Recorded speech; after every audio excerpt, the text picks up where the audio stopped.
ইটপাটকেল ফলে পরবর্তীতে তাদেরকে ছত্রভঙ্গ করে দিয়েছেন সেনা সদস্যরা।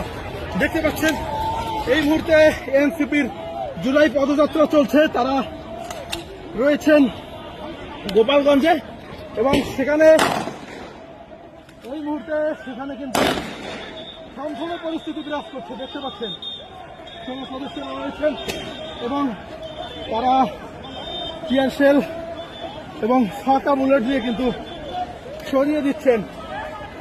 আমরা দেখতে পাচ্ছি এই মুহূর্তে যুবলীগ, ছাত্রলীগ এবং আওয়ামী লীগের দুর্বৃত্তরা সেনা সদস্যদেরকে লক্ষ্য করে ইটপাটকেল নিক্ষেপ করে তাদেরকে শত্রু ভঙ্গ করছে। সেনা সদস্যরা দেখতে পাচ্ছি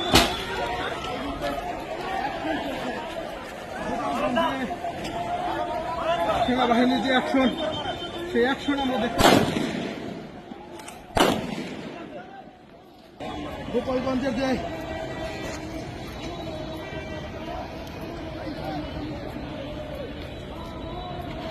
এখানে বঙ্গবন্ধু সড়ক নামে একটি সড়ক রয়েছে, সেই সড়কেই কিন্তু আমরা এমন চিত্র লক্ষ্য করছি।